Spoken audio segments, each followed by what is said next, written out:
everybody. Happy Sunday. So how is everybody tonight? I'm ready for a little fall. It's been a beautiful day. Here in Anamosa, they have a pumpkin festival, and it's always the first weekend in October. And it was actually a beautiful day yesterday for it. It's so rare that it's actually nice. It's either raining, cold, or both, usually. So it was actually really nice yesterday for it. I think they finished up some stuff today, but so it's been a beautiful day. I've been sitting out here doing some quilting on the I'm working on the Kimberbell cuties, those little table toppers. So I quilted a couple of them today, and then I'm going to do the embroidery. I might try to get the embroidery done tomorrow on them, so it doesn't take too long once you get started. So how is everybody tonight? See if I can see your, oh, here's everybody. Hello, everybody. I can see your comments now. There we go. Now I can see you. So tonight we're going to work on Gather Together. You can probably see it kind of sitting back here. It's kind of big to hold up. So we're going to start working on Gather Together. And tonight what we're going to do, let me get the banner turned off here. Second here. All right. So tonight what we're going to do is I'm going to do this kind of backwards. Okay. So the actual instructions have you doing all the embroidery and everything first, and then you put it together. But we're going to actually put it together and then do the embroidery, because I want to be able to quilt this before I do the embroidery. Okay. So we're going to kind of do this backwards. It's going to be a little different. And so I'll explain how I changed the instructions a little bit, and I'll put the camera down here on the instruction booklet. So we're going to talk a little bit about the cutting and stuff, because I made a couple of changes with my cutting also. And then we're going to make the braid tonight. So I actually have my braid done, but I have another one cut that I'll just do like 3 hoopings so you can kind of see, and you have to do somewhere between 6 and 9 hoopings depending on the size of your hoop. Okay, so I'll explain that in a minute. So, all right, so let me get the camera switch down here, and we will talk about cutting first a little bit. Got to get my mic. Okay, so hopefully you can still hear me. I'm going to turn to the machine now. Just a second here. Okay, so here's my little book. There are 2 sets of instructions. So depending on the size of hoop you have, if this is the instructions for the 9 by 14, so the 9.5 by 14. If you have the larger machines, you can do this. There's also a set of instructions for the 6 by 10 hoop. So if you have a smaller machine, you'll need like an 8 by 10, 8 by 12 hoop, or a 6 by 10. You'll need to print off those instructions. The only really difference is that you have to hoop the center section a couple more times with the smaller hoop. It's no big deal. It's done the same way. It's just you have to do more hoopings. Okay, so what we're going to be doing, and I am going to use the bigger hoop just because it goes a little faster. But if you are using the smaller one, you will do the same procedure. It's just going to have to be hooped a couple more times. Okay, and the same thing with the braid. When we go to do this braid part here and here, you'll need to hoop it more times because there's a couple of different options for the braid design as well. So, okay, so let's talk about cutting first. You don't need a ton of fabric for this, actually. Let me kind of tip this down a little bit. There we go. You don't need a ton of fabric for it. You need some background fabric for the wreath and the lettering. And what I used was just hi Kathy, was just kind of a cream color, plain cream color for the wreath. That's the square part. And I used, excuse me, just a second here. Can't quite reach them. And then I had kind of a creamy tan color that had just a tiny little bit of a print on it that I'm using for the lettering. This is going to be like the Gather Together part. Okay. And then you need some vertical borders. So you don't, like I said, you don't really need a whole lot of fabric. You need a couple pieces for the vertical borders, and this is going to be on the ends. We're going to put this together tonight, so you'll see. Okay. And then you need That's fabrics 1, 2, and 3. And then fabrics 4 through 9, so 6 different fabrics, are going to be your the colors on your braid. So this is my braid. I actually have the braid done, but I haven't some more so we can work on it. But I wanted to have one done because it does take a little while because there's, like I said, there's 6 hoopings even with the large hoop. So if you are doing the smaller hoop, it's probably going to be, I think 10 hoopings is what I figured. It might be a couple of extra hoopings yet. I thought it was between 10 and 12. So it will take a little bit, but it's not hard work. It's just going to take a little longer. But these were the 6 colors. I just picked pretty fall colors out of my stash. I did stick a green in there, and then a red, and a kind of a orange, and a brown, and a rust, and gold. So these are all out of my stash. I just picked fall colors. So there's 6 different colors in here. Okay. And I also use those same colors then for my applique. My applique fabrics that, oh, thanks, Cindy. Yeah, I kind of liked them. I had kind of a variety pack here. I mean, you know, like some of these are Walmart fabrics, and some of these are from some fat quarters I had that were actually like this one is actually and this one I think too, these were both like Civil War fabrics, you know, so I just kind of picked stuff that I thought was neat. So, and kind of fall looking. All right, so 4 through 9 are going to be those braid pieces. You don't need a lot. You need 6 fat 8ths, which are 9 by 22. So you don't, it's like half of a fat quarter is all you need. And then those are also going to be part of your applique. So that's the fabrics. These are the 6 fabrics then that I used for my appliques that we cut last week. So you saw these before. So that's what I did is there was enough fabric left over to do the appliques for the whole front of the pillow then. Okay, and then fabric 10 is going to be the gather and the acorn tops. So that was kind of that dark brown that I used. That's fabric 10. And then fabric 11 is the backing. Now I make my backings different. So instead of a half a yard, you'll need a yard. I like to have a, I don't know if you can see this or not. I'll hold this up. I like to do a 3-piece back on these. It's a lot easier to get the pillow forms in them. They're kind of hard. So there's one end, there's an end, a really long piece in the center, and then there's another short end on the other side. Okay, so it takes a little more fabric. So you're going to need a yard for the fabric, okay, instead of a half a yard. All right, and then let's see. And then it says and then somewhere along the line, they must have originally maybe put like some sort of a bow or something on it. And so they say some twine. I didn't put any on mine because I've never seen this pillow with any embellishments, but that would be something we could do.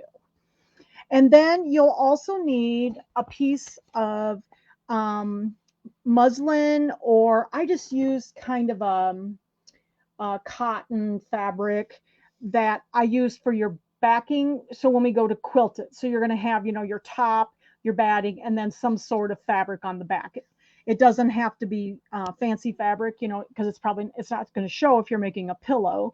If you're making like a wall hanging, make it a pretty fabric. Okay. So, yeah, you know, I kind of like that too. I got that at Walmart. I think I got that last year, that backing fabric. I don't know who said that. Teresa. Yeah, I got that at Walmart, I think last fall. It wasn't this fall. I think it was last fall I got that. Okay. And let's see. So that would be for and then you'll need batting. So you need about 2/3 of a yard for the muslin if you're going to quilt it, which we're going to quilt it beforehand. So, okay. So these are all basically, there's a small amount of fabric. It really doesn't take that much. Now, there were a couple of things that I changed, and that's what I have written. I have all my scrawlings here. So from fabric 1, which was the one for the wreath, that one was supposed to be cut 12 by 12. But because we're going to sew the top together and then do the embroidery, it needs to be finished, 10 by 10. It needs to be cut down to 10 by 10. So like how I determined that was I looked at the embroidery section here. Here's the embroidery for the wreath. And then at the bottom, it says, when finished, trim your fabric to measure 10 by 10. They'd originally told you to cut it 12 by 12 to give you a little extra. Okay, so we don't actually need that extra. So I just cut mine at 10 by 10. So this is, so I cut my wreath fabric, which was that creamy color, at 10 by 10. And then I added a piece of shape flex to it because we are going to be doing quite a lot of embroidery on it. Okay. And then fabric 2 was the longer piece that was that kind of, that tan with the little print on it. That's for the gather together. That one was supposed to be cut 12 by 12, 22 and a half. But again, we're going to be cutting that, or we're going to be sewing it together before we do the embroidery. So you only need it to be 10 by 20 and a half. Okay. And it tells you that, if you can't remember, it tells you that here's the embroidery part of it right here. And here's where it tells you that this is on page 7. And it says, when finished, trim fabric to measure 10 by 20 and a half. So that's what that panel is. So the littler panel is 10 by 10 and the longer panel is 10 by 20 and a half. Okay. So now we're going to, because we're going to sew it together and we'll do the embroidery later. Okay. And then the border pieces, you need basically, it was very confusing how they had this written out. And so what you need is you need 10 pieces of each one of those 6 fabrics. I just made this easier. So there's 6 fabrics here. 1, 2, 3, 4, 5, and then the orange, 6. Okay. You need 10 of each color that are 3 by 4.5 inches. So that they had this kind of written out, and they tell you to do strips and then subdivide. And I'm like, you just need 10 that are each 3 by 4.5 of each color. So that makes 60. So you're going to have a total of 60 pieces when you get done. Okay. And you're going to need them all. There's going to be a couple left.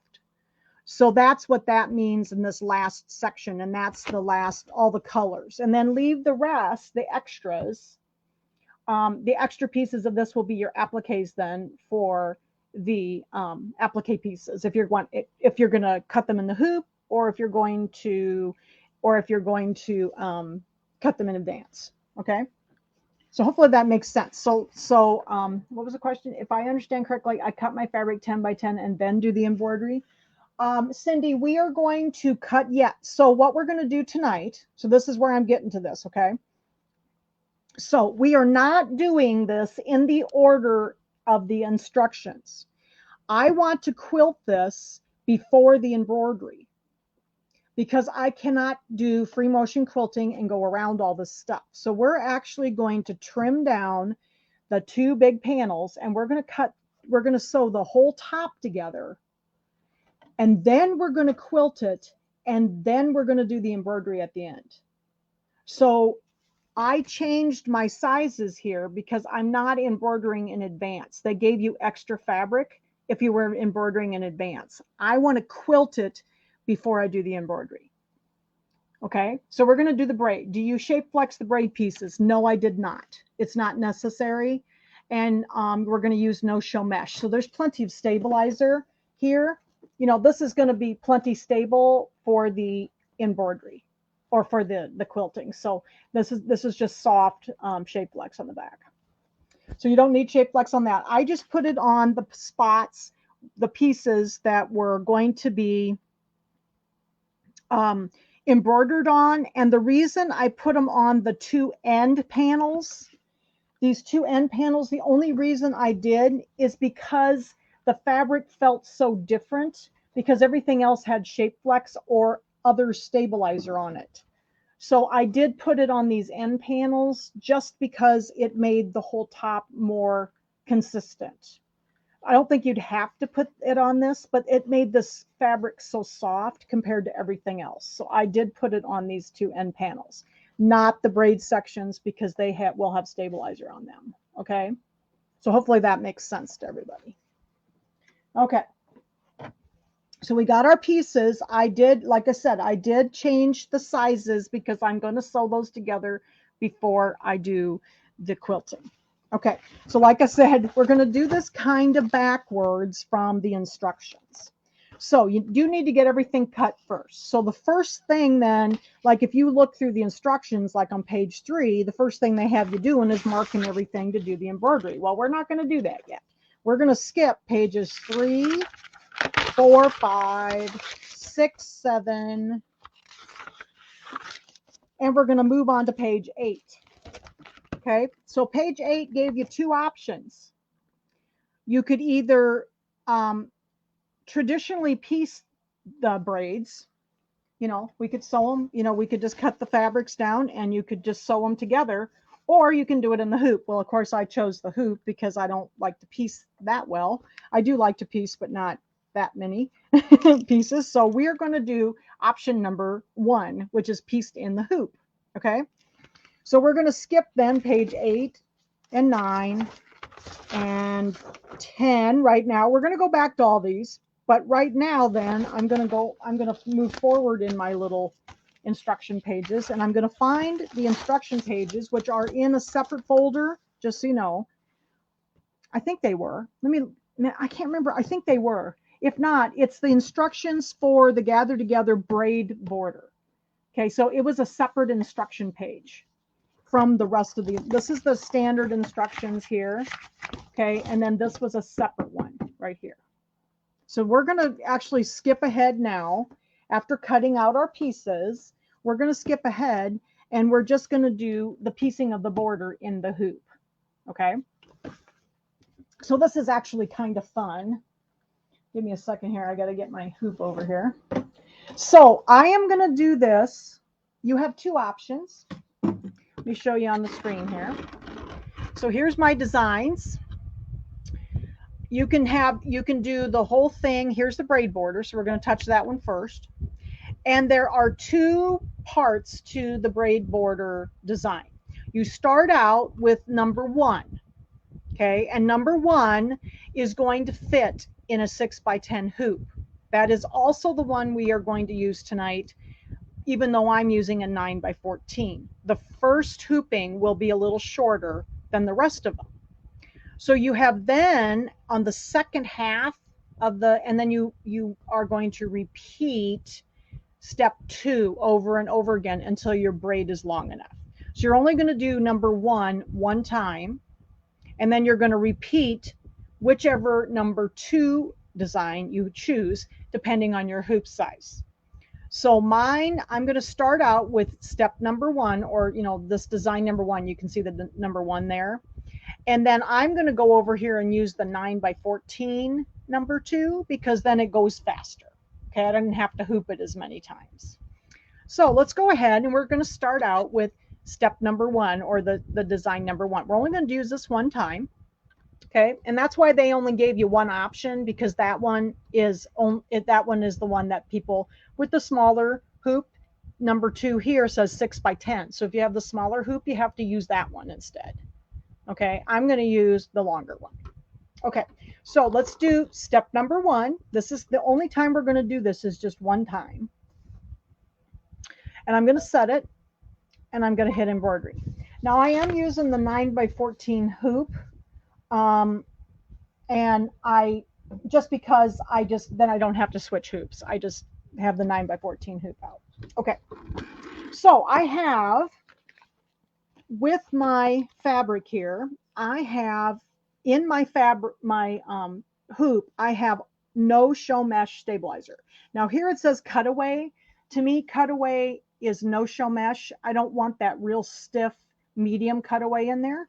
I just wanted no show mesh. So I put in no show mesh in my hoop, and that's all that's in there. And I have cut my 6 fabrics, 10 each, and they're 3 by 4.5. Okay, and that's what I did for my braids. So I have 60 braid pieces. So if I bring this over here, second here, here's my 9x14 hoop with my stabilizer in it.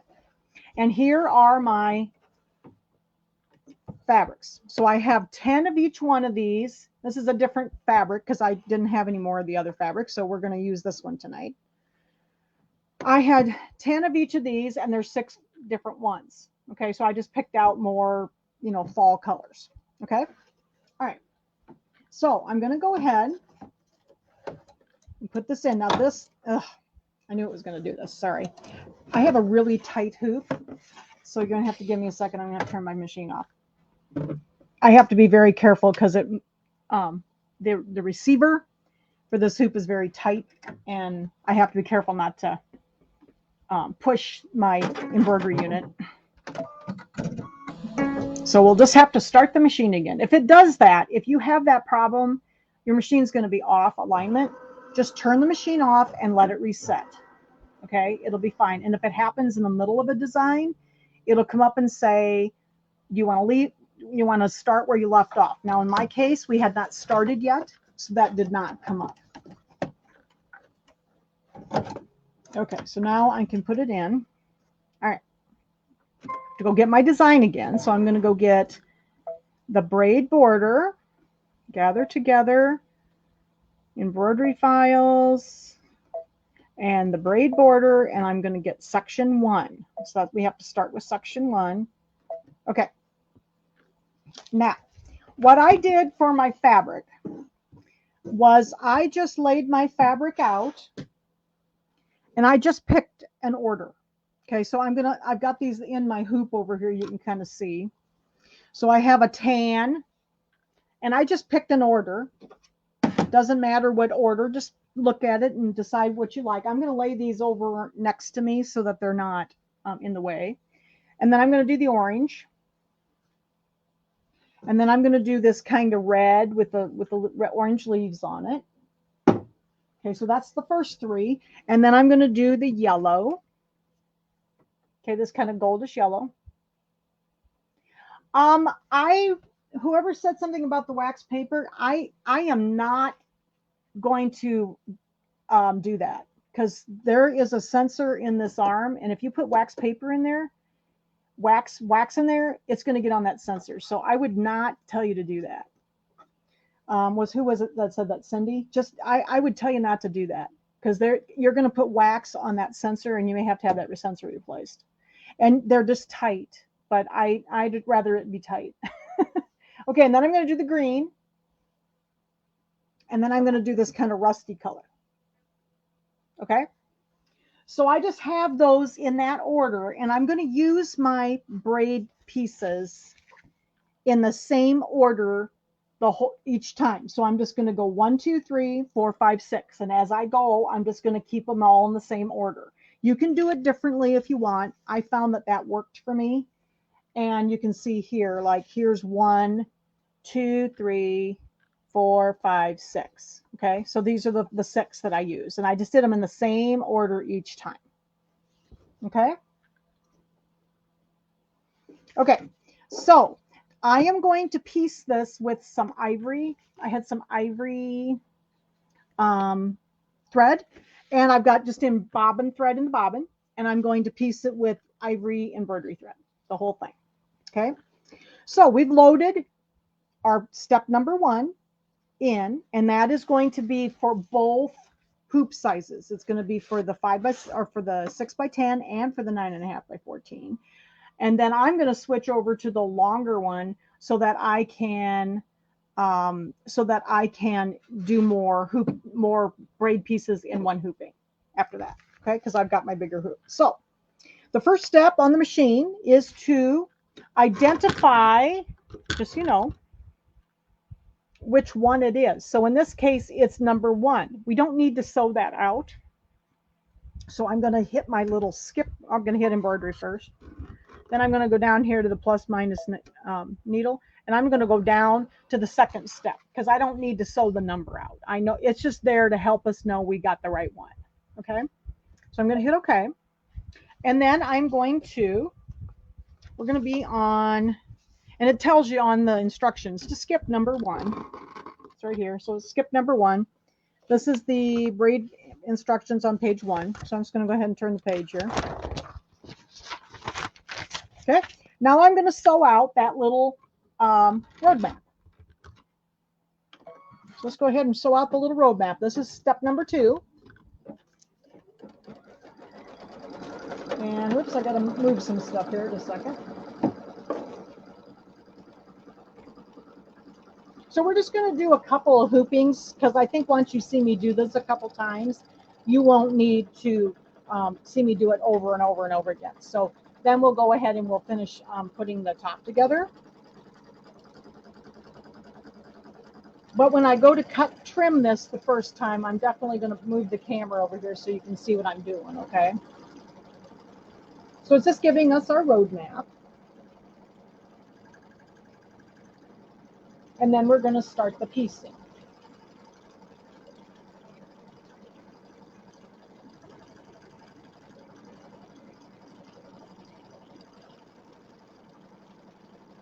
Because you're going to always start, this is a normal piecing, design for Kimberbell. And you're always going to start with your first color right side up. Okay, so that's always the way we do this. So number one, as you can see here, is going to be down here in this little triangular area down here. Okay, so my first color is this kind of brown. So I'm just going to take my brown color, and I'm going to cover up that area with that piece of fabric. Okay, make sure it's all completely covered. And then I am going to stitch out step number 3, which is going to tack this down and give me something to trim against.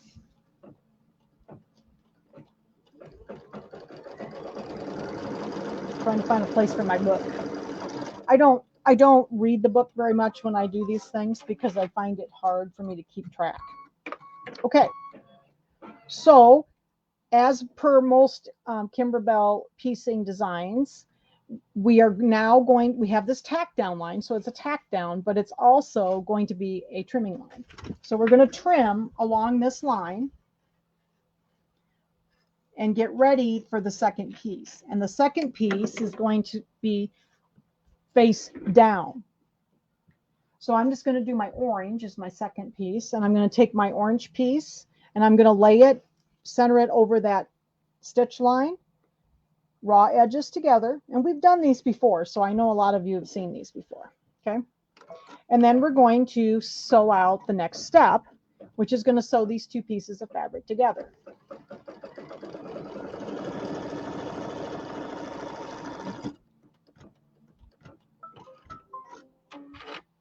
Oh, hi everybody. People are still saying hi. Okay, and then I'm going to flip this over. Now, when there's no batting in here, you do want to make sure that you give it a little tug and make sure it's nice and flat when you go to flip this over, and then press it well with your nail. Or if you have like one of those little wood presser things, you can use that. Or you can use an iron if you stick your little ironing pad under here. I usually just finger press them. And then I am going to hold this up so that I have it nice and snug. Okay. The next step is going to be the next placement line and trimming line. So it's going to go across this way. So I'm just going to kind of hold these so they don't move. And we'll do the placement line and the trimming line. Okay, so there's that one. Then we're going to trim along that line for the next braid piece. And this is very, once you do this, you'll get a really good hang of it. It's very easy. Just takes a little while. There's some hoopings. Okay, so then we've trimmed, and now I'm going to take my next piece face down. I'm going to line it up, raw edges even, and I'll make sure that it's kind of centered on that line, and then I'm going to sew out the next step. This is step number 6 on the machine. Okay. And it's going to do our tack down line, sewing line, and then we're going to flip it right side up. So I don't know if I'll complete this braid or not. Actually, the fabrics aren't terrible. I just pulled a bunch of scraps out of my scrap basket. So we'll see how they go here. Okay, and then again, we're going to have another tacking line and trimming line. So it's going to tack these down. So you can see this is pretty easy. Once you get going, this one's really fun, and you can piece the whole thing right in the hoop.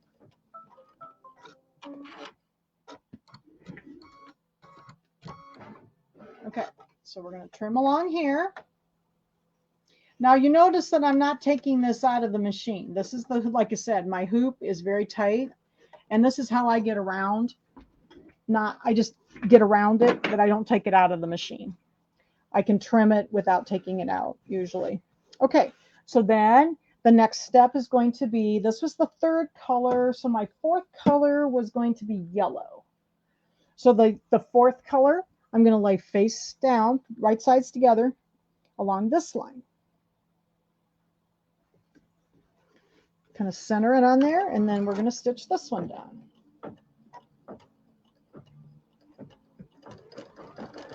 Actually, these don't look too bad together. What do you think? This was just something I needed to come. I wanted to get the braid done before class because I was afraid I wouldn't have time to get the whole thing done and then sew it together. So I thought, well, we'll just have another braid. Okay, so I'm going to flip this one up. So I might finish it. It's kind of pretty, actually. All right. Get this one up, press it down nicely, and then it's going to sew along here for the next strip. And I am kind of holding them so they don't scoot on me, because you know that no-show mesh is a little scooty, so just kind of hold it so it stays put. And then we're going to trim along this line. Okay, so that was the fourth color. Whoops, got a little excited there, didn't I? I'm not a very good trimmer, don't mind me. When I do these, I'm a little sloppy because I know it's not going to show. All right, and then let's see, yellow, and then it was green, so I'm going to do my green. And this is how I'd handled the colors. I basically just use the colors in the same order through the whole braid. Okay, and get those centered on there, and then we're going to do this one. So these two together. So is everybody doing okay so far? Does this make sense to everybody? Sure beats having to piece them, doesn't it? We are going to piece some stuff when we do the little table toppers, but if I can do it in the hoop, if I can piece it in the hoop, I do. Okay, so we're going to flip this over, right sides together. I'm sorry, flip it over with the right side up. And then we are going to stitch out the next placement and trimming line on the other side here. So it just kind of goes back and forth from one side to the other. You could use that fabric folding pen, Cindy. I've never really, I guess I have one, but I've just never used it.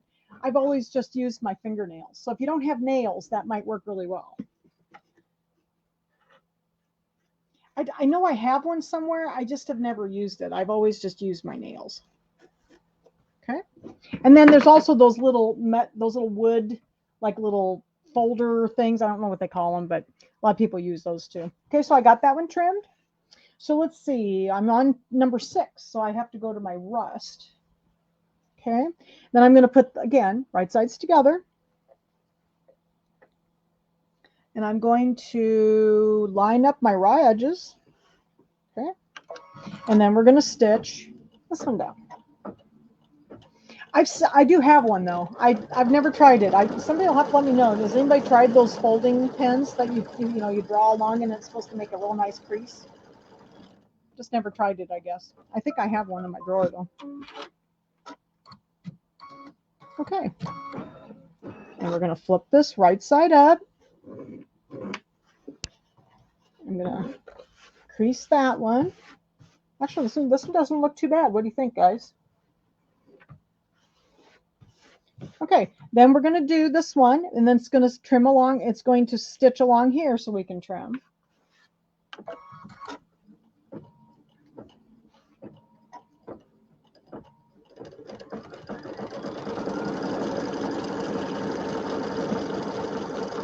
Oh, you use it? Cool. Yeah, I know people that use them. I guess I just always have used my nail, so I'd like to try it sometime. I'll have to try it. All right, so we're going to trim along here. And then that was, my fabric number 6.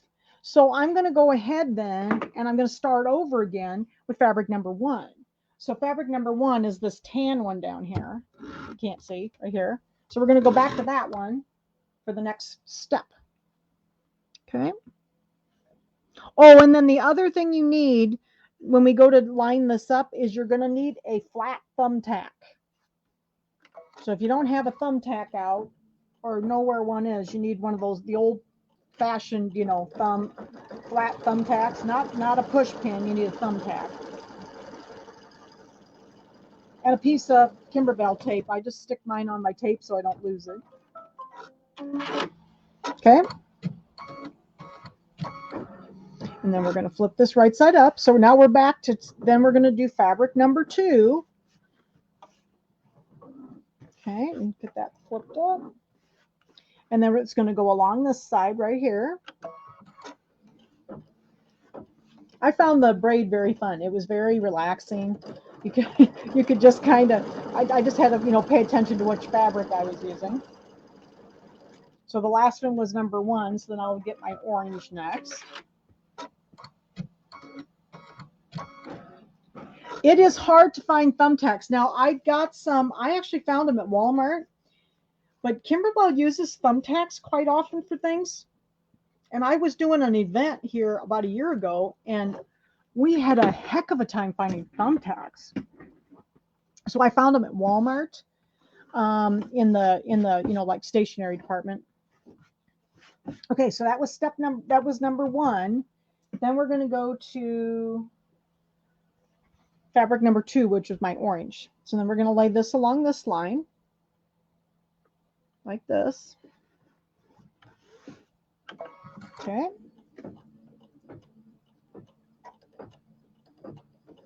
And stitch along this one.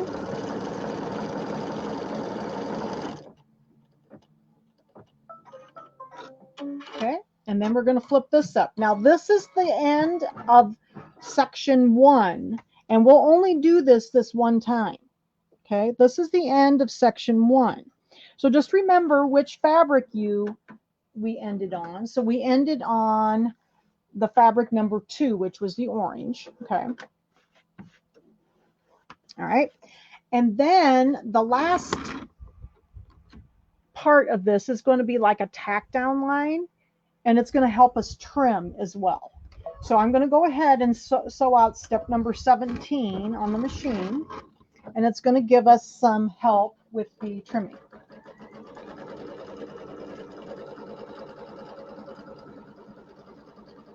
The way they did this was actually kind of ingenious. It works very well. I'm going to catch up in the book here just a second. So we're about ready to do, let's see, we're about ready to do step number 17 on page 6 of the instructions. All right. So we're done with step number 1. We won't do this one again. We're just going to repeat now the design number 2. Okay. And you choose either the 6 by 10 version if you have a smaller hoop, or the 9.5 by 14 if you have a longer one like mine. So that's what I'm going to do. All right, so we're going to go ahead and we're going to remove this from the hoop or from the machine. Okay.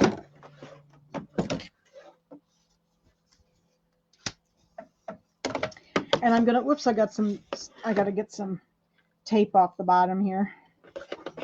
My hoop is 9.5 by 14, and my pre-cut stabilizers are not quite long enough, so I always tape it at the bottom just to give it a little bit more stability. Okay, so I'm going to put another piece of stabilizer in my hoop here, so give me just a second.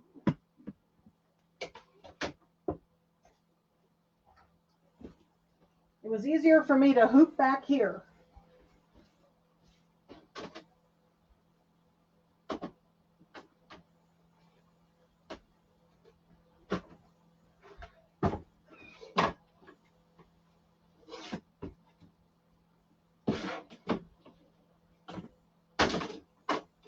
Nothing's cooperating though when I'm in a hurry. Okay. There it goes. Okay, and like I said, my my pre-cuts are a little bit short for this hoop, so what I do is I just take some tape, some Kimberbell tape, and just tape it on the bottom at the end, just to keep it taut at the end, because we need that to be taut actually, because what does it say, what do you get the 9x12 staple? Okay, this is not 9x12, this is actually, it's 15 by 20. I buy this from a company online because I like pre-cut stabilizer. I hate to cut stabilizer. So, okay. So we have, this is our first piece. Now we need to trim this before we go on to the second part. So you can see that there's a line all the way around. So I'm going to trim it all the way around. And then there's a little line up here that is angled, like, you know, like kind of like where we were putting our next piece on. So you need to trim along that as well. Just angle it off at the top. So I'm going to go ahead for the first time so you can see this. I'm going to go ahead and move the camera over a little bit so you can see me cutting over here, okay? So who asked where I got the stabilizer? Oh, I get the stabilizer from a company online. There's a lot of places that have pre-cut stabilizers, so you should be able to easily find it. I just don't like to cut stabilizers, so I always buy pre-cuts. And Kimberbell also has some nice pre-cut stabilizer, but it's small. It's like for the 5x7 hoop, which is still great because I use some of that as well. Okay, so give me a second. I'm going to move my fabric over here. Keep it in the same order. Okay. So this is going to be, we're going to trim this. So I'm going to trim it right on this line.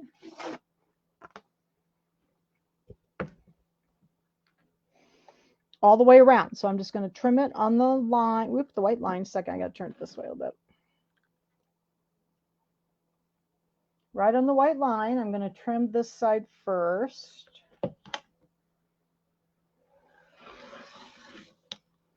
Second, I think I scooted. Second, I kind of scooted. This ruler is very scooty. There we go. Okay. Get rid of this. I'm not a huge fan of doing this with a rotary cutter, but you almost have to with this one. You can do it with scissors, but because we're actually going to, this is actually the right length then, or width, I should say, for the border. So, all right, then I'm going to do this side. See if I can keep this one from scooting on me.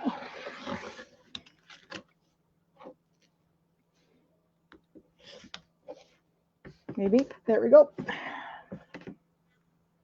we're going to do the end.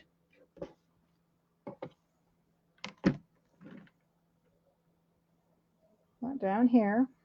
And this should be, I believe, 4 inches wide. Is the board. The border is 4 inches wide, I believe. Okay, so we're going to cut off the end so that it's flat on the end, like that. And then this is where we need to have that angle right here. So I'm just going to lay my ruler along that angle, and I'm going to cut right along that line so we have that angle along there. Just as if we were going to, because that's where we're going to add the next piece to our braid. Okay, and I'm going to go ahead and I'm just going to trim this little piece of stabilizer off to get it out of my way. Okay, so that's what you're going to do after each hooping. You're going to take it out of the hoop, and then you're going to trim along the ends. Like the next ones, you're just going to trim along the ends. We'll do that next. And then we have to have, or the sides, I mean the long sides, I should say. And then you're going to trim that angle in. Okay, so we got that part done. Let me move this back over here, and then we'll work over here on the machine.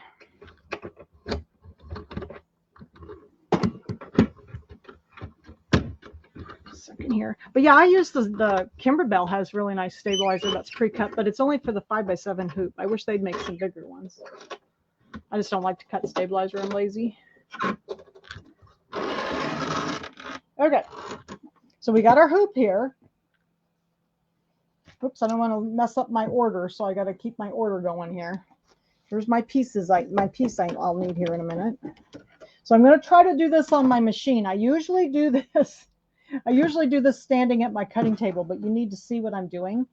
And I don't have a way to get the camera back there. So we're going to try to do this on the machine. Okay. So then it says to load. We hoop the stabilizer only in the appropriate hoop. So now I'm going to the 9x14.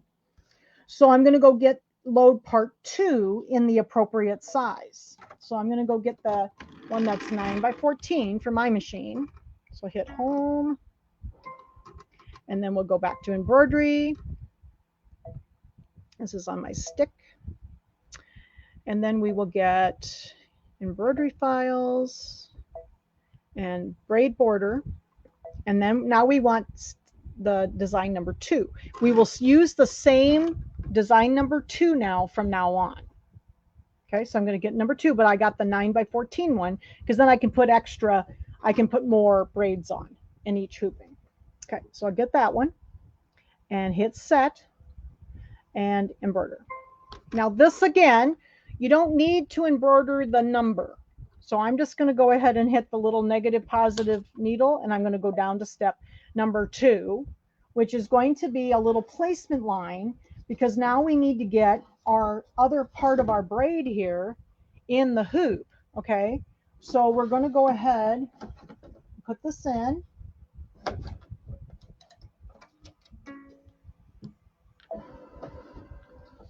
And then we're going to stitch out the registration and alignment marks.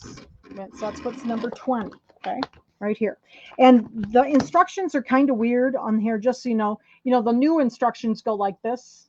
These go left column, right column. So it's kind of weird. So I always am losing my track where I am, okay? So we're on step number 20 right here, and that's step number 2 in the machine. So I'm going to go ahead and I'm going to sew out number 2, and this is going to give us this registration mark we need to know where to put our braid, okay? Because we want to add to our braid. And there's a couple little spots here. And I got to get my thumbtack ready.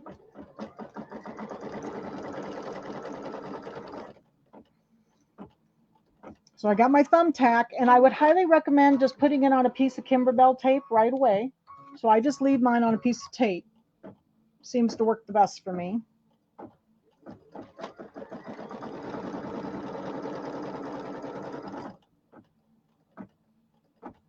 And I'm going to attempt to get the hoop back out of the machine.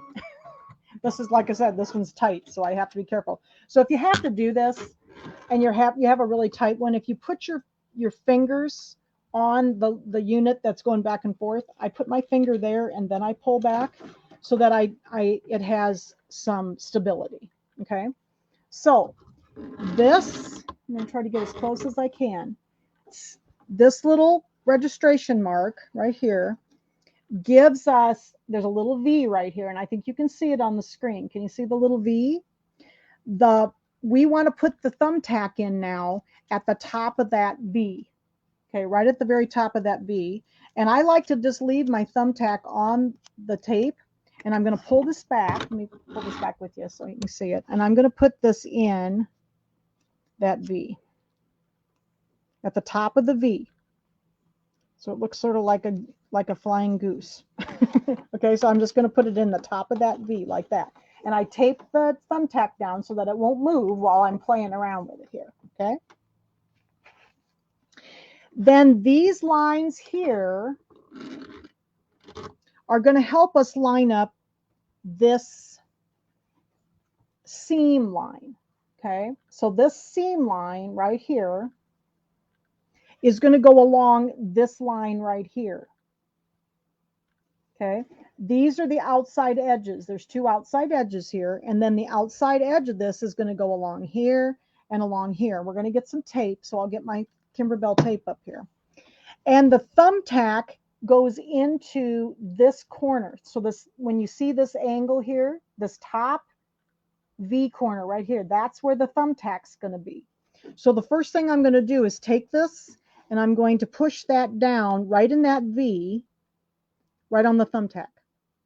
Like that. So the thumbtack's right here. And of course, we're going to take that out before we sew. Would be bad if we sewed on the thumbtack.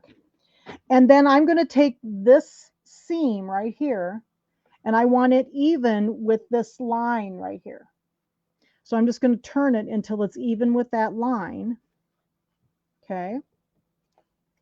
And then this line here is going to line up with the edge of my braid.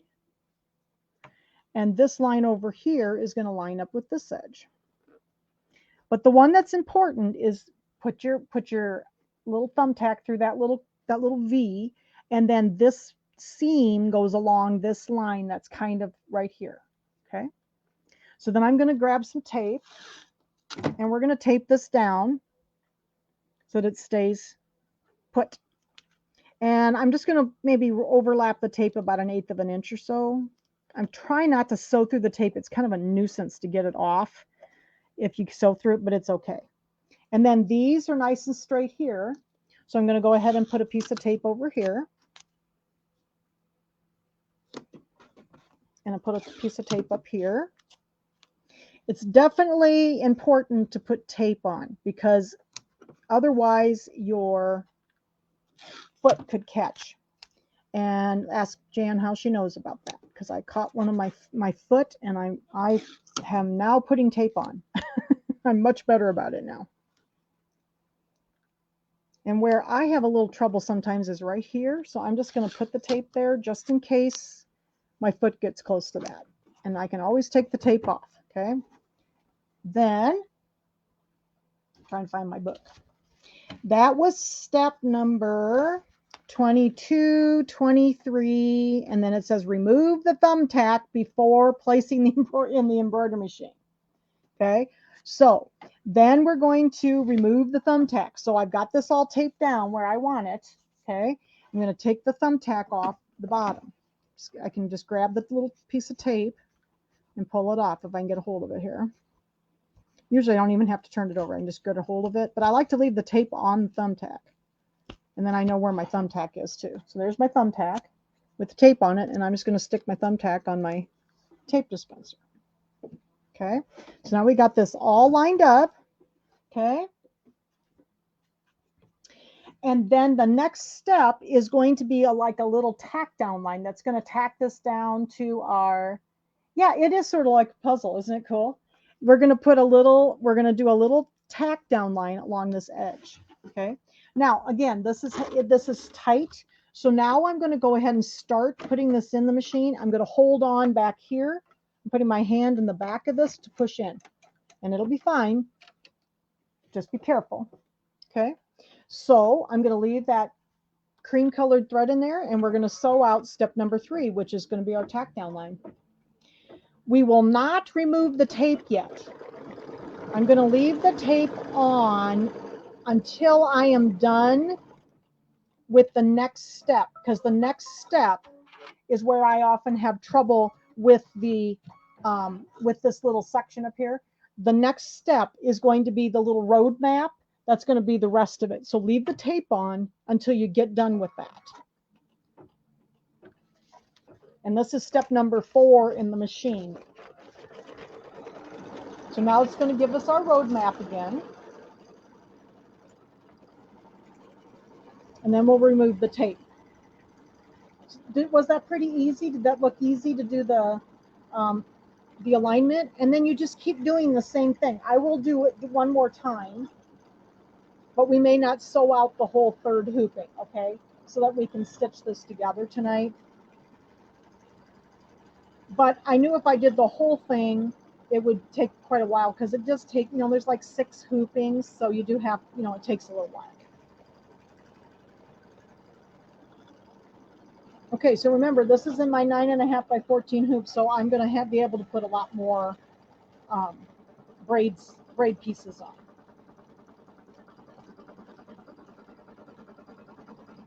This is where I had problems, was right down here when it goes down to this area right here, and where it came down here. So I made the mistake of taking the tape off. I thought, oh, we don't need the tape on there, but yep, you do.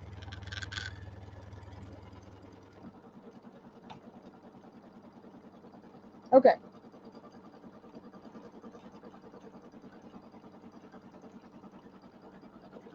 All right. So when you get down with done with the rest of your little roadmap, it should come down and meet up right on the edges of your fabric right here and right here, which it did, so that we know we're in a good spot. Okay, so now I'm going to take the tape off.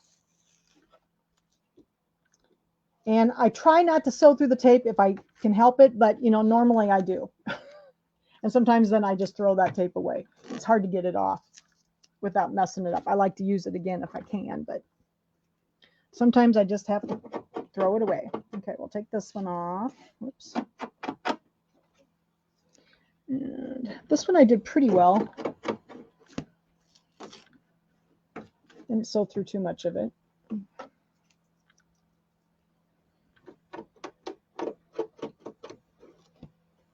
But you only have to do this, you know, when you're doing the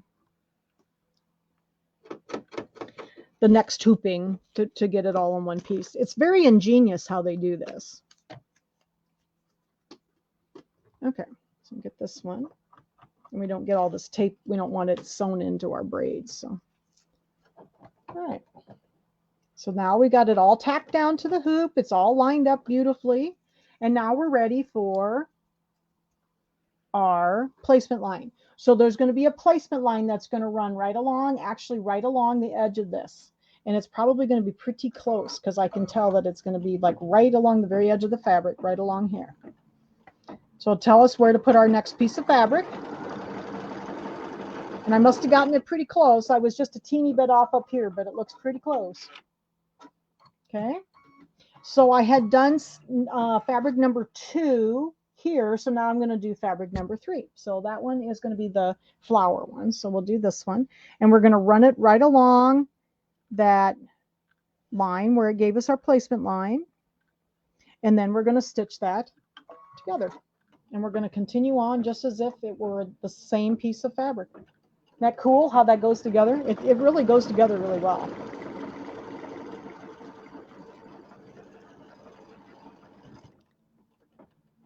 And then we will flip this up and you'll never even know where one part ended and the other part began.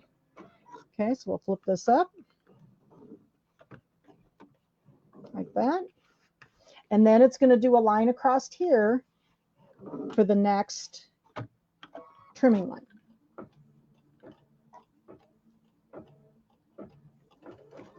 Go across here. And then when we trim, this other line that's right here, that was the placement line, will not show.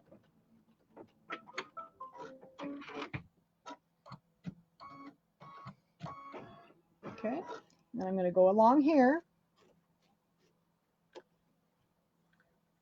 Trim up this way, just like we did before. And let's see, that's fabric number 3, so I'm going to put fabric number 4 on here. And I'm going to lay this down, right sides together with the raw edges even. And I'm going to stitch this one down.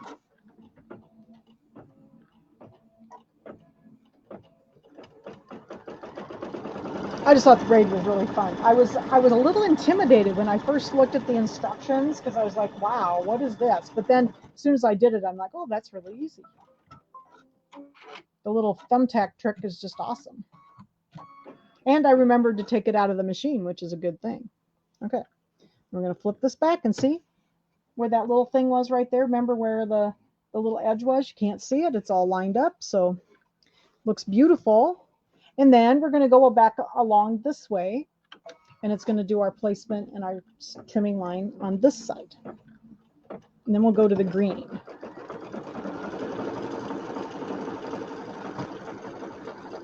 So I kind of jumped around in the instructions on this because of the way I wanted to do it, because I wanted to be able to not have to quilt after all the embroidery was done, because I am not a free motion quilter. All right, so there's our next placement line. And let's see, this was the 4th, so the 5th fabric is the green. So we're going to do the green next. Along here. And sew that one down. So we can do more hoopings this time.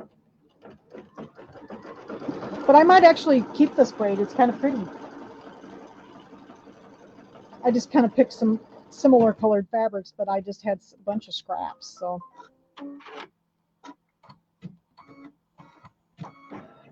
okay, and then we're going to go flip it up, and then we're going to sew along this side. Okay, and then we'll trim over there.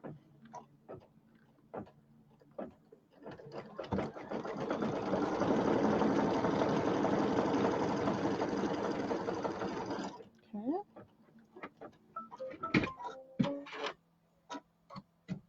And I try to trim without having to take it out of the machine because of this hoop being so tight. I just kind of scoot over to the side to do the trimming. That's why my trimming is not beautiful, but you know what? Who's going to see it? It's all underneath. All right. So then we got the 5th, and then this is the 6th color. So we're going to go to this rust color, and I'm going to lay that on there, right sides together, and then we're going to stitch down the next piece.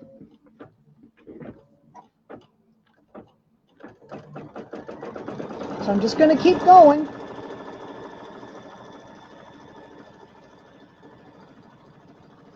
Now, would you like to have me show you the rehooping one more time? Because I think you should see the rehooping one more time, because this one is going to be slightly different because you're not cutting the end off. So yeah, I know. Isn't this awesome? Yeah, I love piecing in the hoop like this. So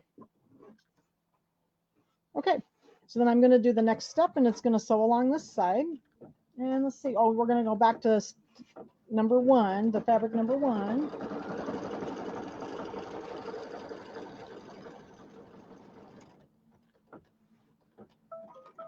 And then we're going to trim along this one. Yes, I will. I'm going to show it one more time because the braid is a little different when you go to do the next one, because we don't have to cut the end off. It's because step number 2 is different. You know, the design number 2 is different. So, all right. So we're going to do that. And then we did the, okay, now we're back to 1. So I'm grabbing number 1, fabric number 1, which is my kind of brown. We're going to lay this right sides together like that.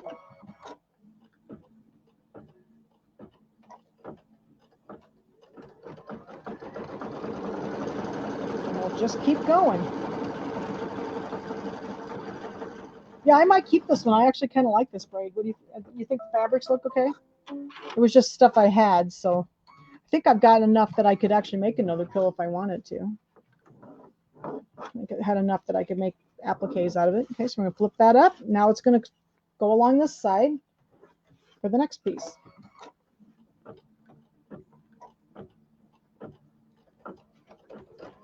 Give me just a second while this is stitching. I'm going to open the door. I'm kind of warm out here.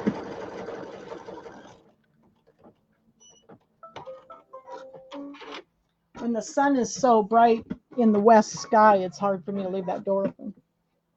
Ooh, boy, that feels much better. All right, so we're going to trim along here.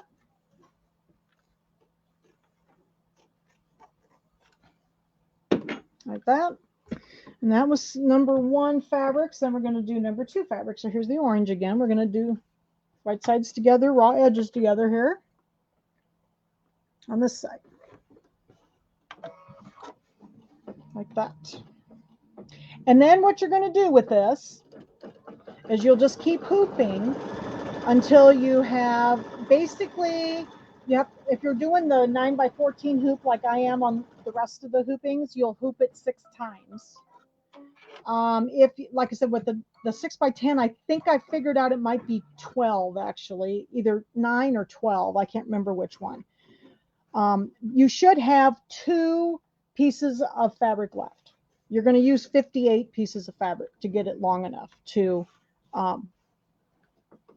be 2 pieces that are 30 inches long is what we're looking for. The braid total has to be 60 inches long. Okay, and we're going to go along this other way over here.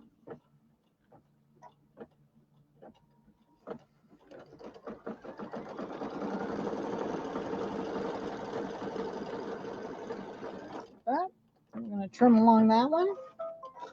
But you just keep doing the same thing over and over, and it just, you know, it's actually very, very relaxing. I just sat and made braids one afternoon. Like I said, I'm not taking time to trim very well. And let's see, we did the orange, so now we're doing the flowered one.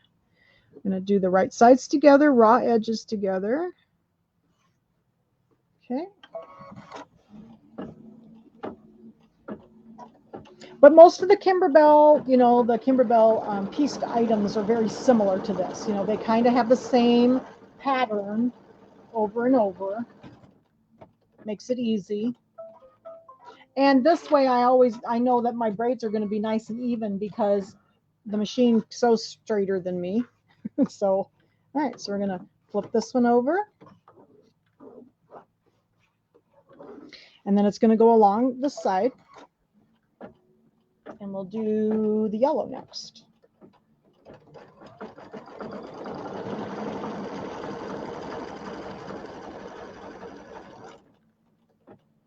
Hi, Denise. All right, so I'm going to trim along this edge. Okay, we'll trim along here.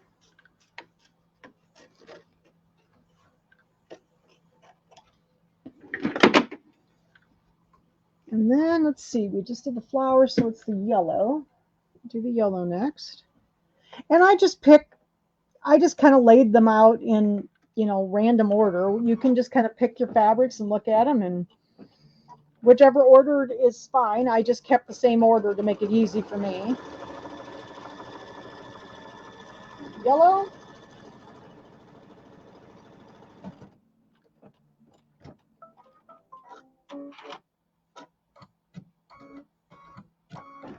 Okay, I'm going to go flip this up.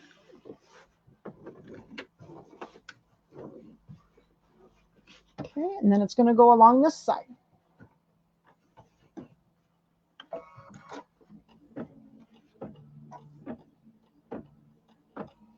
And this next one will be green.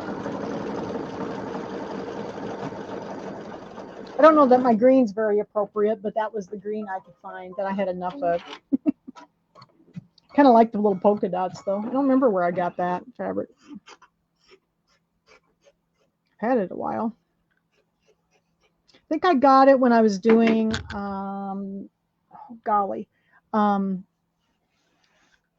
Broomhilda's Bakery. I think it's in Broomhilda's Bakery, the Kimberbell quilt. All right, so I'm going to put the right sides together. Make sure I got the right one. Yep. And stitch that one down. We're getting close to the top here.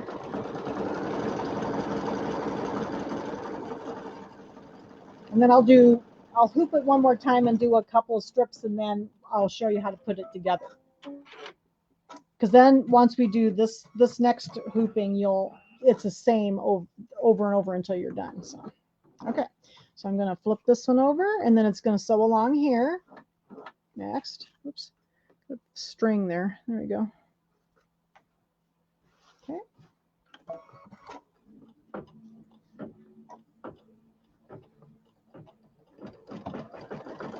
And then we'll trim this one. And then this one, oh, I'm going to be back to fabric number 6.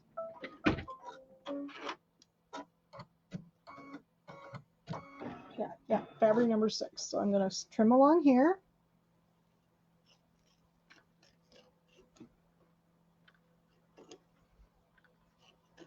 Oop, got a fly bothering me. Ooh, you just dive bombed me. All right, and then we're going to do the last fabric, which is the rusty one. Just happened to be the last fabric on this hooping, and lay it along there, and then we'll trim that one on, or stitch that one on.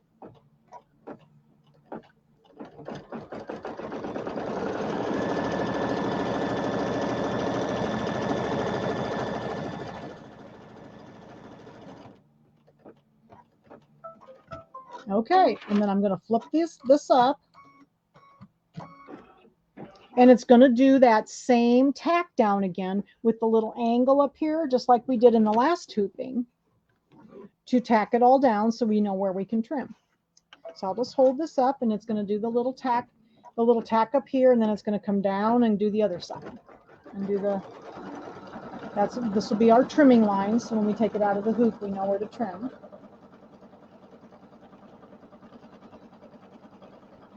Looks like I did pretty well getting it hoop straight. Came right out right where I wanted it to. It's good. It's going to flip over here and do this one.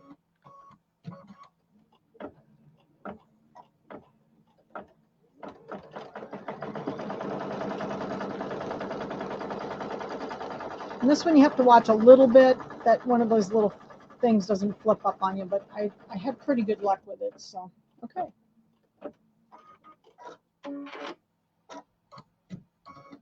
So now we're going to go back to the trimming. So I'm going to trim this off again. I'm going to take it out of the hoop and we'll trim it off just like we did before, but this time we're not going to trim the end off because we need to keep this, okay? So we're not going to trim the end off this time. So let me get my fabric over here just a second so I can show you the trimming again. Okay, I'll take this out of the hoop. Second here, I'm going to pull my tape off this one.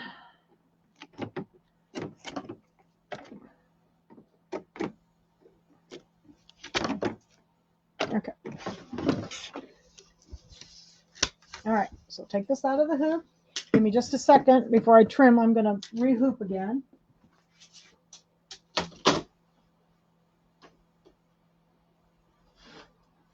So hard to hoop these big hoops on the machine. I can do the little ones on the machine, but not these big ones.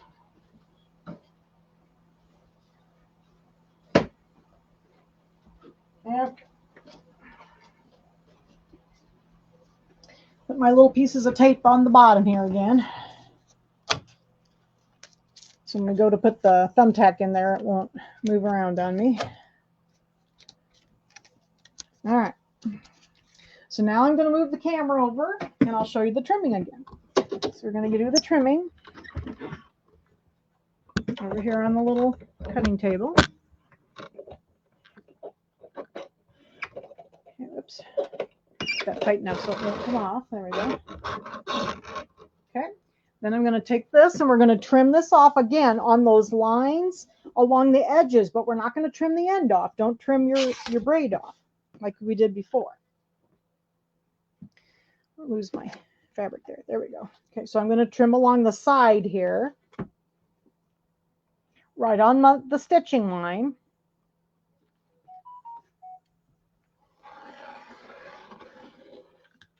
Okay, and then I'm going to continue down along the edge of the braid and just cut off that stabilizer down here at the bottom, okay? A little spot I missed there. Okay. Get rid of this. There we go. Okay, now we're going to flip it over and do the same thing. Just be careful, don't cut your braid tail at the bottom because we want that to stay on. This.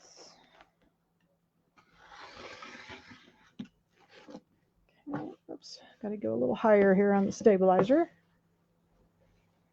And then get this one off down here. Now just be careful when you get down here that you don't trim, into your fabric on your tail. There we go. Okay.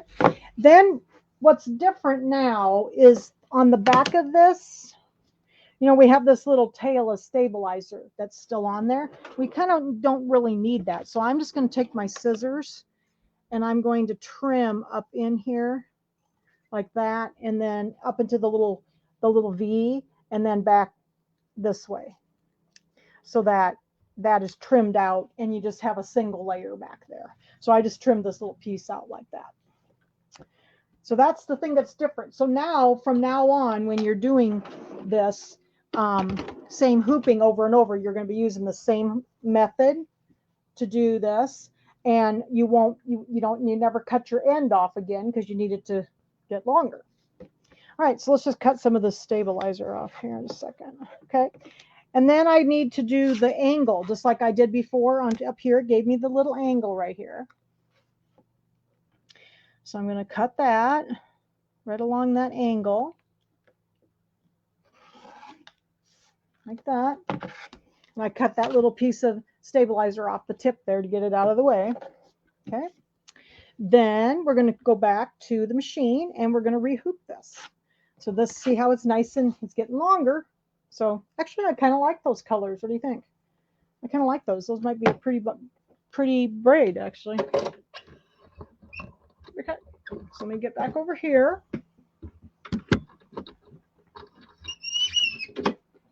My little arm is squeaky.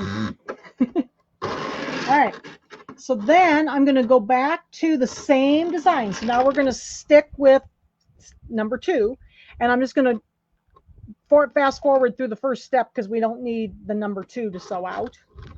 If you sew it out, it's fine. It doesn't hurt anything. Okay. Then I'm going to get my hoop. And we're going to do the same thing we did earlier. We're going to go ahead and put my fabrics back over here. Get my braid ready. I think all the neighborhood dogs are barking at the same time. Can you guys hear them? Get all my fabrics out of the way. Okay, we'll put this back into the machine. I'm going to hold it back here since it's tight. Okay, and then I'm going to stitch out that same little placement area down here. So that's step number 2 on design 2. So there's the little angle and the little V where we're going to put the thumbtack. And then it's going to do the straight lines on each side.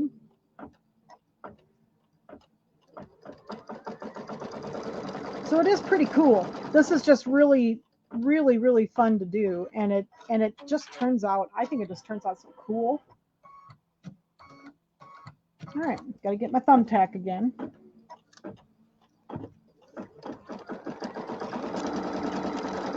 But yeah, that was the hardest thing. I got the thumbtacks at Walmart. They did have them, and I just couldn't, when we were looking for them about a year or so ago, we couldn't find them anywhere, and I finally found them at Walmart. Okay, so here is that little V again. Okay, so let me get I'm going to pull this out very carefully. Okay, get this a little closer, and here's that little V right here again, and I'm going to put the thumbtack at the top of the V. And it's a little hard to get in there because for some reason they always put the knot there. So it's a little hard to get it in there. Okay, so there's my thumbtack, and I've got it taped down. Okay, and then I'm going to take my braid, and here's the angled end right here. Okay, and I'm going to put the thumbtack up in this V. This is the V I'm looking for. So that's where the thumbtack goes. In the top of that little V. Okay. And then the line that's right here lines up with the seam right here. Okay, so I'm just going to get that lined up. That looks pretty close. Okay, let me get some more tape here. And then we want this line over here to be lined up with the edge. So I'm just going to put a piece of tape down to hold that in place. Make sure I got this one right. This is the angled one is the very important one. So you want to make sure you get that one. There you go. Okay. And then I'm going to get some more tape. And we'll go make sure I've got everything lined up over here.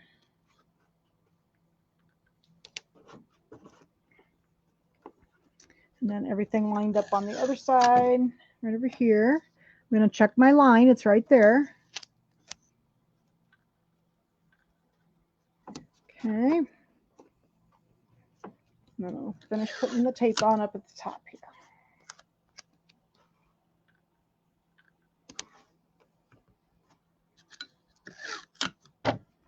Up here. Okay, so there's that thumbtack. Don't forget to take it out. I'm going to reach down underneath here, grab a hold of it, of the tape, and I'm just going to pull the tape and the thumbtack off at the same time. That's why I just leave it on the tape. Works really good. I can just use it over and over again. Okay, so there's that. So this would be the third hooping.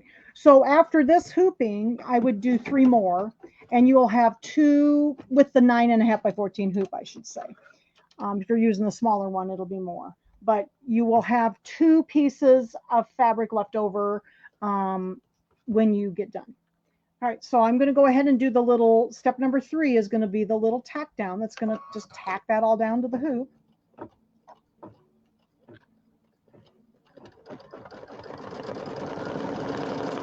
Up and over the top here. There we go. Looks pretty good. And then leave the tape on and do the little road map, because that's step number 4.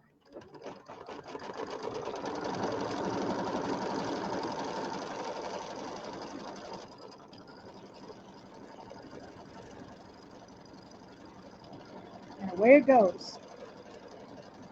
Does everybody feel like they can do that? It's pretty easy. And after you get the hang of it, it goes in really fast. So what do you think? Everybody feel pretty comfortable doing that? We'll do a couple more rows before I show you how to put the top together.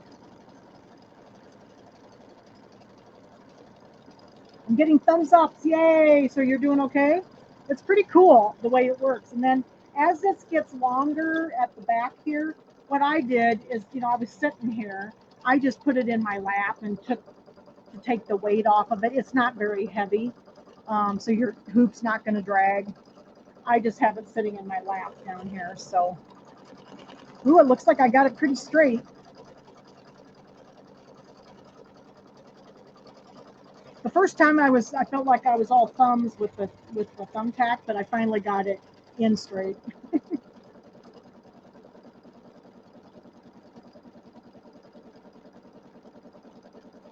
All right, and we'll take all that tape off. We don't need the tape anymore.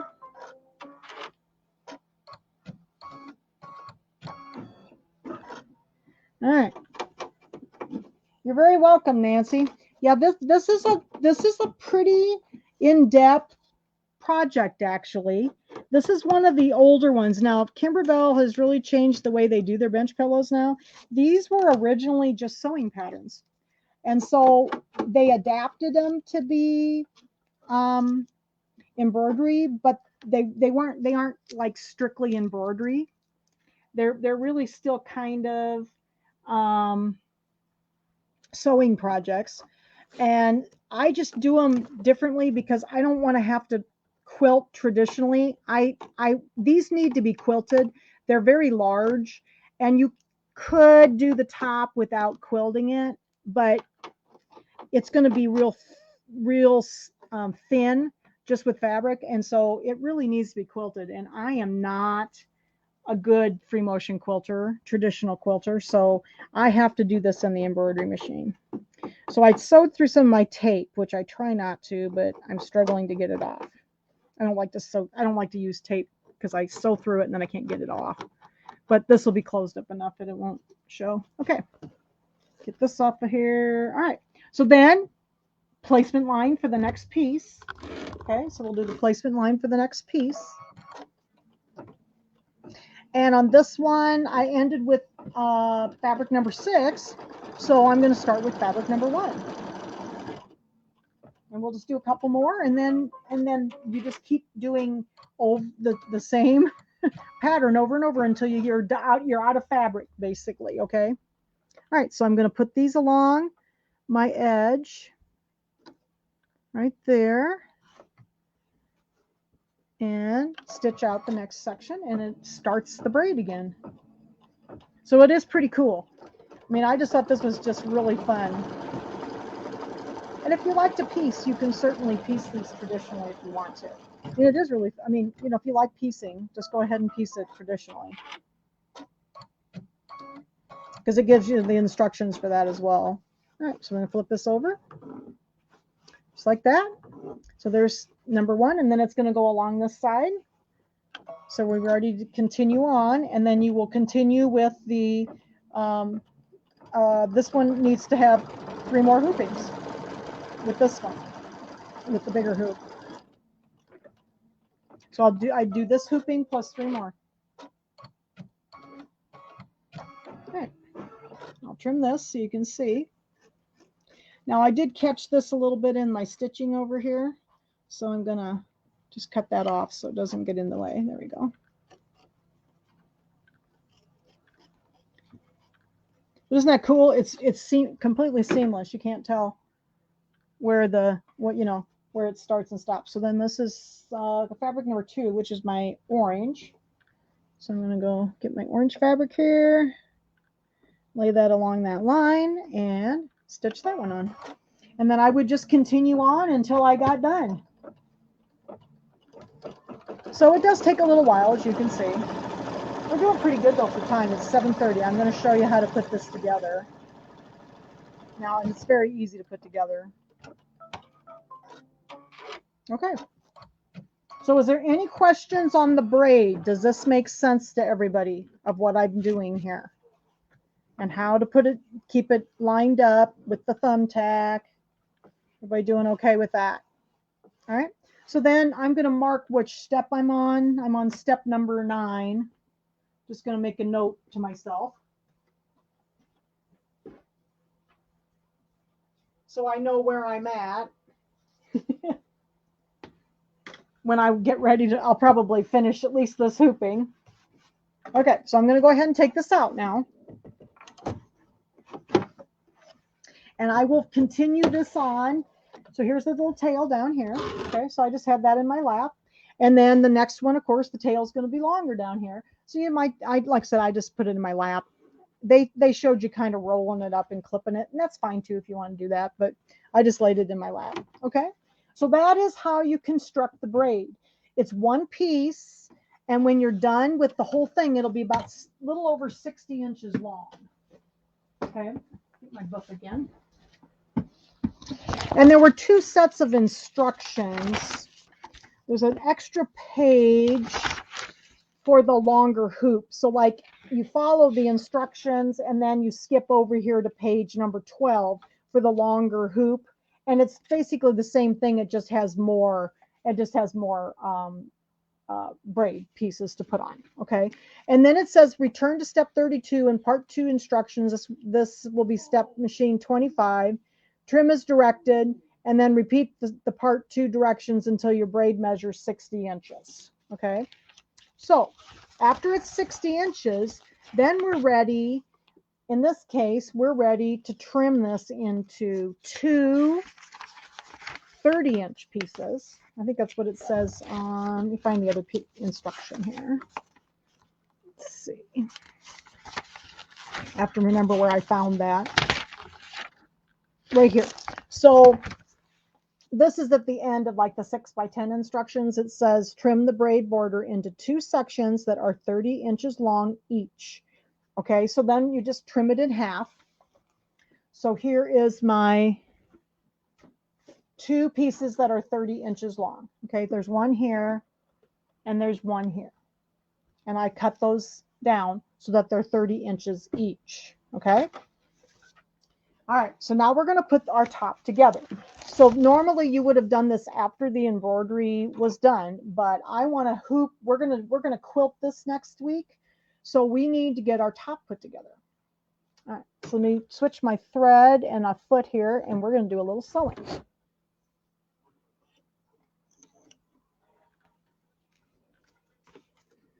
Second here.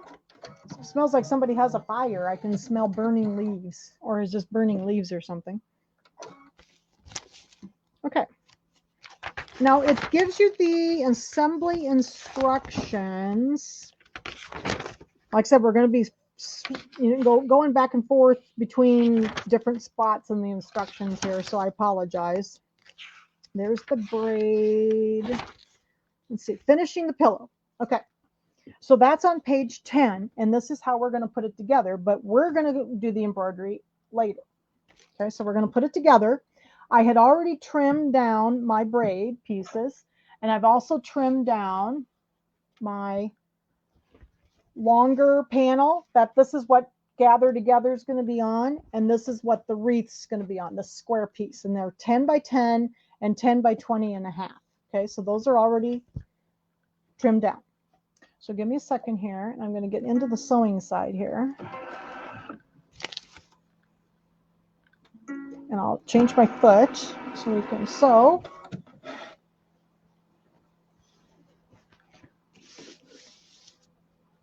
And whoops, where'd it go? Oh, here it is. got to have my foot. I'll plug my foot controller in so I can use that.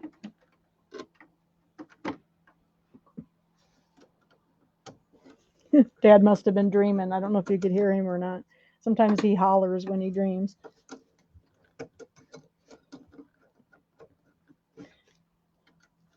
Okay, so there's my foot. And it says first, we're going to, with the right sides together, we're going to sew fabric 1 and 2 together, which is going to be the square and the long piece that are 10. And then this is 10 by 10, and this one's 10 by 20 and a half. So we're going to sew those together first. Put this up here. So here's my 10 by 10 piece. And here's my 10 by 20 and a half piece. So we're going to sew those together. And we're going to use a 1/4 inch seam. So I'm going to use Q02 on my machine because I like to use the J foot with the piecing stitch. So we're just going to sew these two together. Turn it this way, I guess. With our 1/4 inch seam. And give me a second, I got to wiggle my iron. So I'm going to need to iron here in a minute. All right, so we're going to sew these together. And again, I've already trimmed these down to the finished size they were supposed to be.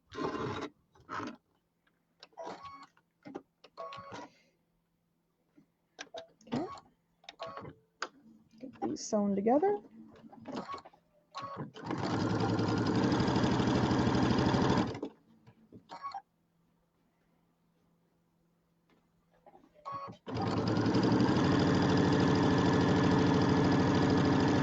Tie off at the end here. I'm doing kind of scant 1/4 inch seams.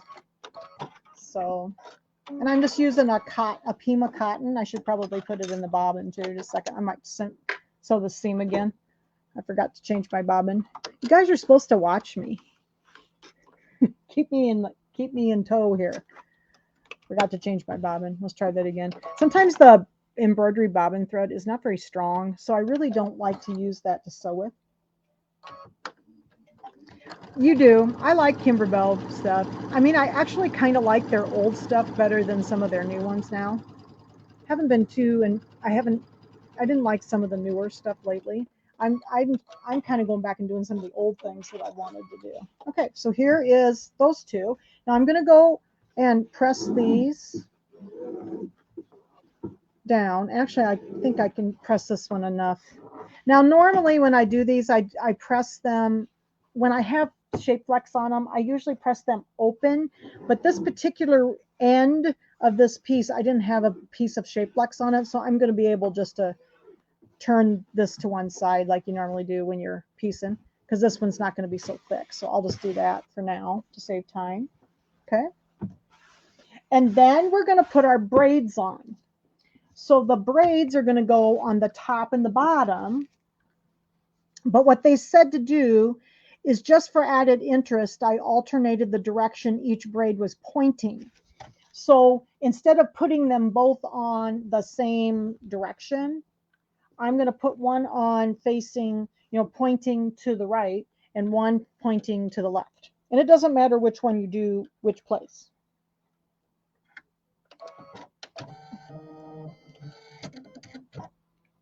Can't remember what I did on the other one. I think I faced to the left on the top and the right on the bottom, but it doesn't matter. So that's what I'm going to do, is I'm going to, the points are going this way on the top and this one on the bottom.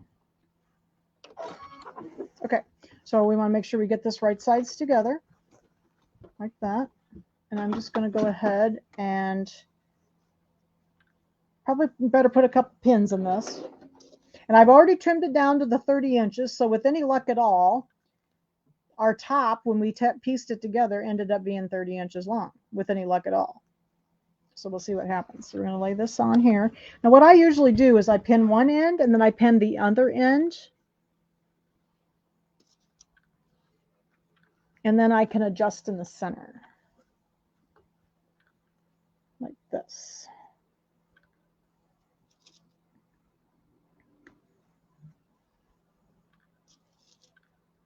Yeah, these Kimberbell, somebody said they thought some of the Kimberbell stuff was getting expensive. Some of it is a little more expensive, I think. They've raised their prices a little bit. I mean, Thing is, manufacturing prices have gone up, so, but like this CD is not very expensive. It has only gone up $5. I think it's only gone up $5 in the last couple 3 years. So this one is not that expensive, but it's also one of their older ones. I do like the older designs. Okay, so we'll pin this one on. So this one, I have the points going to the right. And this one, I'll make the points go to the left. So I have to look at my points here, and I want them to go this way. So that way they're going opposite of each other. So this one's going to go to the right, and this one was going, no, this one's going to the right, and this one's going to the left. So we'll do that. That way I can pin them both on at the same time. Hopefully I did it right. We'll see. I can always pull it apart if I need to. All right, so I got one end. I'm going to do the other end here.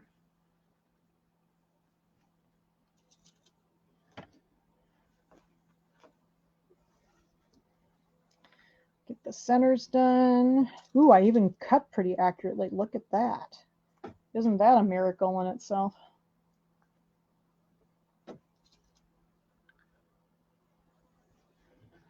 And then next week, we're going to quilt this with the clear blue tiles. So when the clear blue tiles first came out, I was a little bit resistant of them. And, you know, as I've gotten to use them, I really like them. And it makes quilting edge to edge very cool. And also, it's not so hard to line things up because you're not lining up like a start and stop point. They appear to be seamless, but they're not. So I think they look really good. I spent the whole day quilting with them today, doing some of those, the cuties. So I've got January, February, March, and April quilted. I haven't quite finished March and April yet, but all right, so we're going to do our 1/4 inch seam again.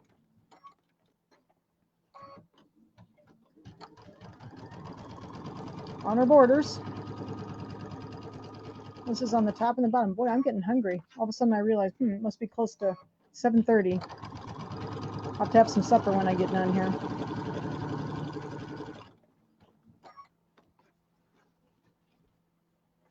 Sunday night's usually pizza night for me. After I get done, I eat pizza and order the groceries. That's my excitement for the evening. Okay. Get this one. Now these I probably will go over and open the seams because they are kind of stiff, you know, because they've got shape flex and stabilizer on them.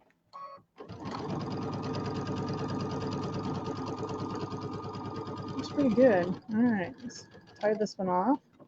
Do the other side. Yeah, I like quilting with them. So anyway, so next week we're gonna use the clear blue tiles, and we're gonna quilt this pillow, and I'm gonna use a kind of an odd size. It's 6 inches by 14, because when I do the edge to edge quilting with those tiles, I kind of like to do some math so that they are fairly evenly distributed, so you don't have to like hoop for like a 2-inch piece at the bottom. So the 14 worked really great. And then I was going to use the 8-inch one, but I still had to hoop it 3 times across, so I ended up using the 6 because it came out more evenly. So we're going to use a 6 by 14.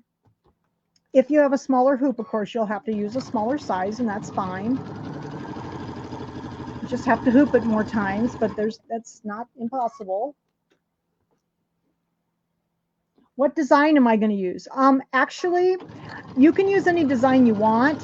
The fall design that comes with the clear blue tiles is more Halloween. So I actually chose to use the old original, one of the older designs that came out, actually one of the very original ones. It's called Autumn 1. Now the other one that would be cool to use is if you don't want to just use the ones that come with the clear blue tiles, there's a really neat swirly one the swirly pattern would be cool too. And that one's, you know, that one you can basically use on anything. But I'm going to use, I think I'll use the autumn or the swirl, one or the other. Haven't decided yet. I did the other one with the autumn, but I might do the swirl on this one. That's in the clear blue tile files that come with it. Okay, so now I've got those on. So give me a second. I'm going to go press those, and then we'll put the ends on, and then we'll be done. I'm going to press these open. Maybe if I can get a hold of them.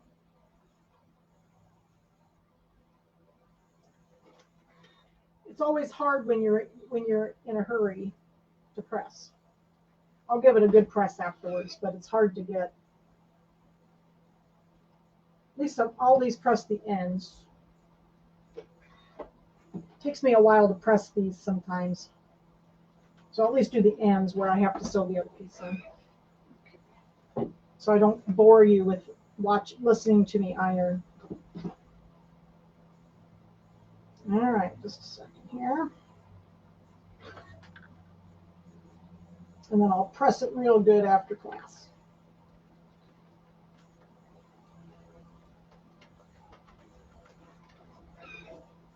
Ooh, hot.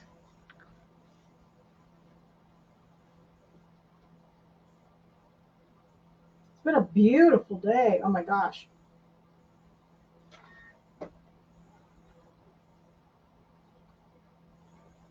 All right, got that. So I'll do a better job later, but that way you don't have to wait for them. It takes me a while. These are long seams. But I'll get the ends done so that when I go to trim them or do the ends, there we go.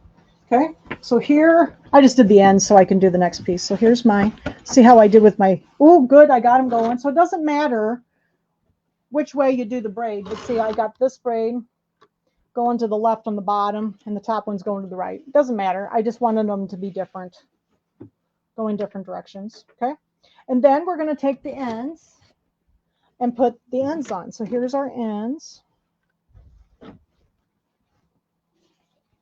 And I did put the shape flex on here only because I felt that the fabric was so well stabilized on all the other pieces that it just felt so soft. So I just thought it would be better so that it was more consistent. And you know, the braid has the stabilizer in it. So I'll go ahead and get these on. See how I did here. Ooh, I even got them. Those are even pretty good. This was the only piece of fabric that I did with this that wasn't in my stash. I didn't have a nice tan, so Judy found one in her stash for me. So I went shopping in Judy's stash for this one. And this is also the acorns, like the applique parts for the acorns. But I had all the rest of it. Okay, get this one on.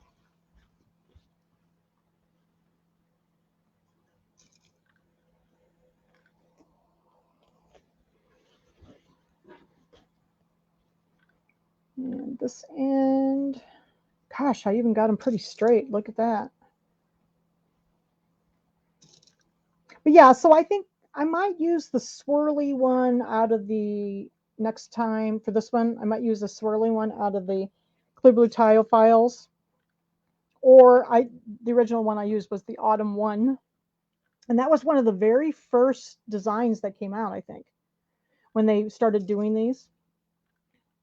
I think it was one of the very first ones because I didn't have the clear blue tile files for this. They redid a bunch of stuff and added the clear blue tile files.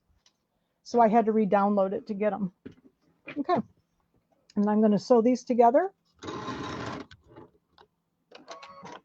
But you can use any design you want. Anything you have. You don't have to buy anything if you just have the clear blue tiles, just use those. So I'm still using a 1/4 inch seam. I'm going to leave those pins in there to hold those little ends down. I'm going to go over them very slowly. There we go.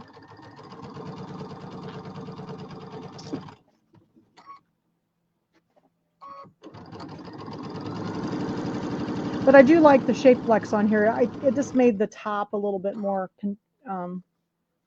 consistent across. It doesn't call for any shape flex at all, but with as much embroidery as there is here, I wanted some shapelets on it. I don't think it called for any. Sometimes I don't read the directions very well, guys, so don't mind me. You don't have to use the clear blue tiles. You can use the file, and you could probably kind of make a little template to mark it, Nancy, if you don't want to buy it. Buy them. The one that we're going to be using, I'm going to use is the 8x12, but you would have to have at least a 9.5 by 14 hoop. So I don't know which machine you have.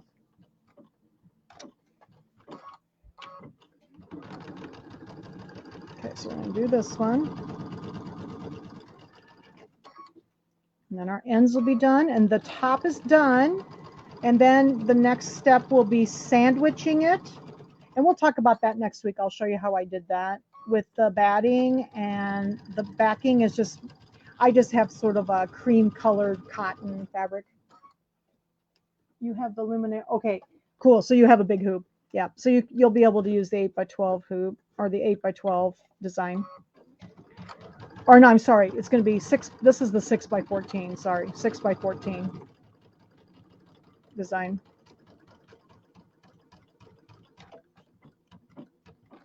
All right. Got to back up a little bit. I missed the end. There you go.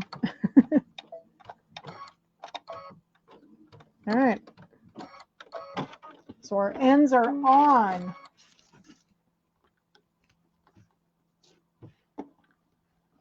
Did my 1/4 inch seams on both the ends.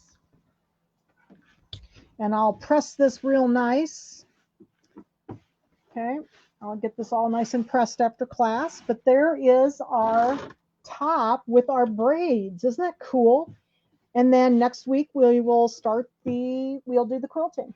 So we're going to quilt it, and then the next 2 weeks are going to be the embroidery. So what I did is I added a class so that we could do the gather together section, which is this big section, and the wreath in class live. So I just added a class. Okay, that way it's a little easier. Yeah, the clear blue tile, the file that I use, that's called Autumn 1. You have to go buy. I think that is Cindy. You have to go buy that one that was a separate one that was that's from Kimberbell. You can just go to their website and buy that one, Autumn 1, if you want it. Otherwise, just use the swirly one in the clear blue tiles. Their fall one is a Halloween one. They didn't do like a fall, like generic fall. It was a Halloween. So I had to go. That's why I used that other embroidery design. I can show you that. If I bring the pillow over here, I can show you that I use. This one's called Autumn 1. I think you can see it better on this, on the end here. So this was called Autumn 1. So it wasn't in the clear blue tile package. It was a separate one that I already owned. I have most of them. So this is one I already had, and it's called Autumn, but it has leaves on it instead of the and acorns and stuff instead of the candy corn. So it doesn't look like Halloween. So I wanted it to be fall. But the curly one, the curvy, just the curly one that has these little curls on it, that's on the clear blue tile files, will be really fine. So I might actually use that one next time because I like that one too. So it's a little more general. It can be done for any time. So, okay. So that's the one I used, was Autumn 1 is what it's called. Okay. So let me go ahead and put the camera up here. Does anybody have any questions? Let me just switch the camera real quick before we say goodnight. If I can find the right button here. All right. Does anybody have any questions? So next week will be quilting week. And so try to get your tops done. And then I'll talk about sandwiching. So if you don't want to quilt until after the class, you can see this. I'll talk about the sandwiching. I always pin based. I don't use spray. And so I am going to use a piece of like muslin, or I just have a cream colored cotton that I'm going to use on the back. And then I use Hobbs 80/20 batting. And then I just pin based with safety pins. So that's what I'm going to do. And then we're going to do our first clear blue tile class. I did one on Shields Live a while back, but I haven't done one for a while. So we're going to do this with the clear blue tiles. We'll talk about the clear blue tiles, you know, how to use them. They're pretty easy to use, and they appear seamless. The thing I like about them over some of the other edge to edge methods is you don't have to line anything up. Like you don't have to line up a starting and a stopping point. They appear seamless, but they're not. So they're just in separate hoopings, but it's really cool and they work really easily. So, okay. So next week will be quilting week, and we will quilt our top and then we'll start the embroidery. So, okay. If anybody has any questions, please. And also if you go watch on YouTube at all, I always forget to ask everybody, can you like the video? So if you like the video that you saw, make sure you hit the little like button on YouTube too, because it helps me on YouTube, just, you know. And also subscribe to the channel. So if you're going there to watch some, make sure you subscribe, because that helps me too with YouTube. So I appreciate that. So so this is the instructions. Sorry, like I said, I will be kind of going back and forth in the instructions. I don't really read them. I just know in my head how I'm going to do this. So anyway, okay. So have a good evening, and I will see you next week. And join me on Wednesday on Shields Live. Wednesday is Shields Live on the Shields Facebook page. Okay, at 2:00 on Wednesday afternoon, we're going to quilt with Design Center.